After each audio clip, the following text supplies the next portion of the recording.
until he's ready to strike. Some of y'all just staying home, going through church, playing games, pointing fingers, lying, rebelling, gossiping, and don't even know that the devil is casing you out. Now let me say about the lying. I'm not talking about the bad lie. You lying on somebody. I'm talking about the good lie, when you test the line. I'm talking about when you telling people you done overcome stuff you ain't overcome. You doing things you ain't doing.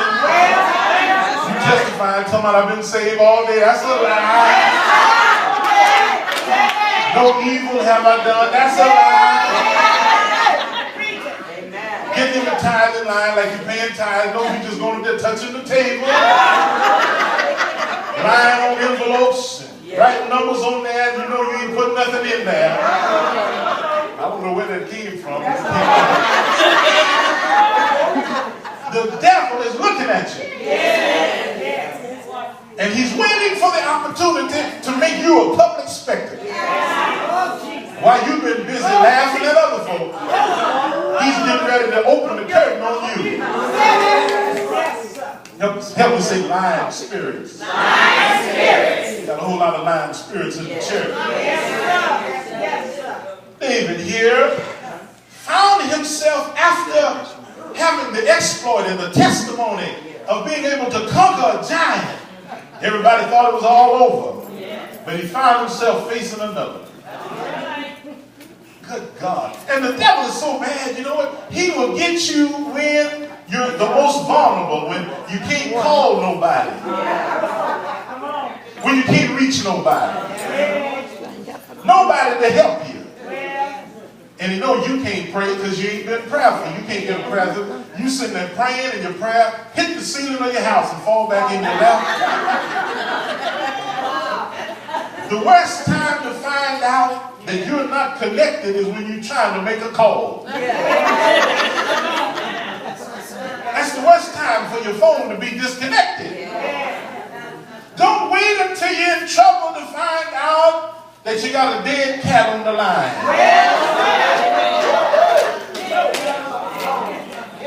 You ought to want to talk to God when you ain't in trouble.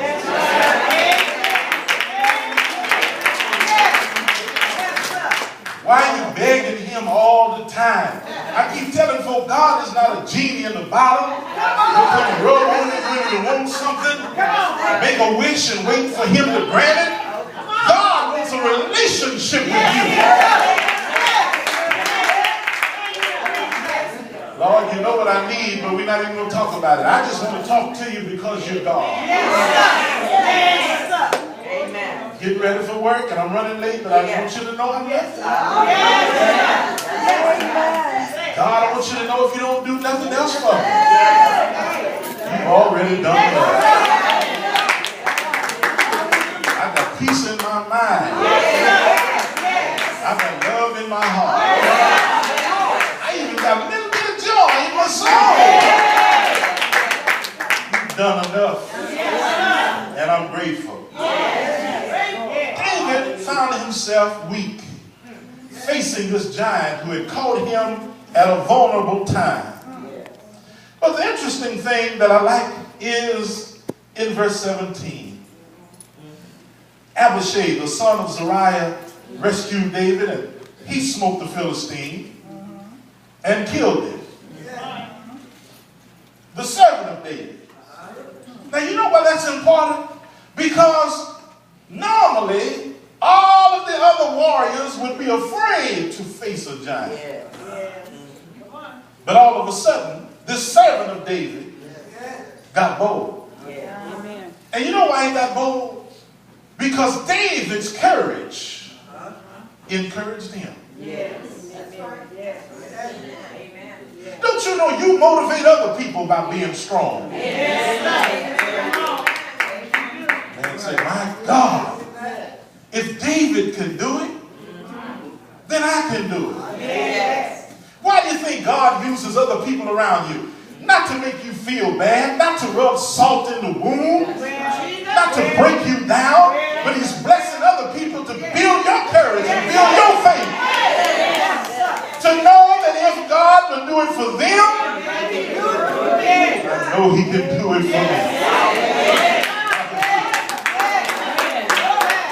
Why do you think he lets some people fall in error, in mistakes, so that you can watch them and see how God washes them off, picks them up, stands them up, and restores them. So now when you caught in the mud, you ain't got nothing to be down about. He gonna do it for you too. His courage encouraged the people around him. You never know who's looking at you. Little boy growing up, I'm way over in Fresno, and I'm hearing people talk to mama and daddy about, they call him Brother CL, about Brother CL, and I'm listening to his life on the phone, and he don't have a clue. You don't know who's watching you. But you know what they were saying? When you go by House Love, ain't nobody else there. Brother CL on time. He opening the door. He in there on his knees. Sometimes when nobody in there but him and Mother Hutchinson. On their knees praying. Now he don't even know I know nothing about that. But I know about it listening to people who are watching him. Don't you know people are watching you? And you ought to want to live a life to make somebody else want to be something.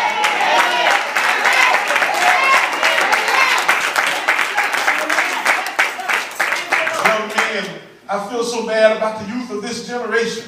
The church really got to get to work. We got to roll up our sleeves. Our young daughters, I have a daughter that's 16 years old.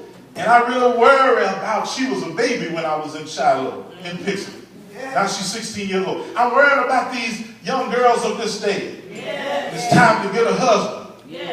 These boys don't know their men. They love it on each other.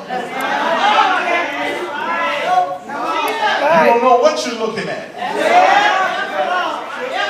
Don't know what you're getting. Sometimes you have to take them through an x-ray machine to be sure all the components are there. It's a dangerous day. It's a sad time.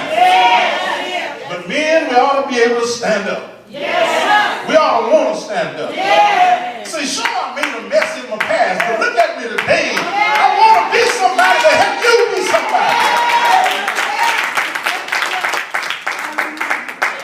Take these young men home with you. Teach them how to work.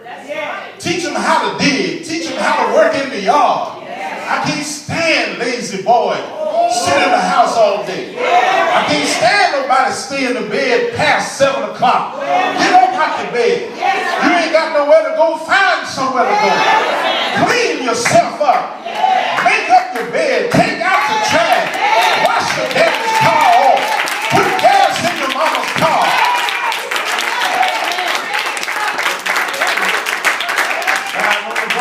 You're walking by construction people all day on every corner. Go up to one of the men and say, how can I get a job? Teach me how to work. I want to be a plumber. I want to be an electrician. You better stop laughing at folk when they want to do grunt job. Honey, some job is better than no job.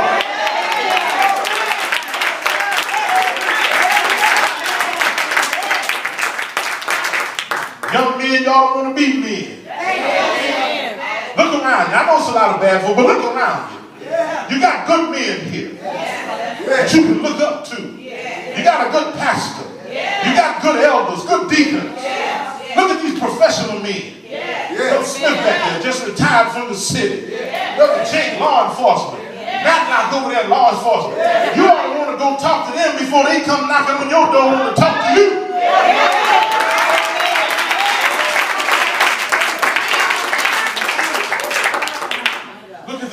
Here, these mothers, these girls today, they need to be taught. They don't know how to carry themselves like women. You don't show your presence before Christmas.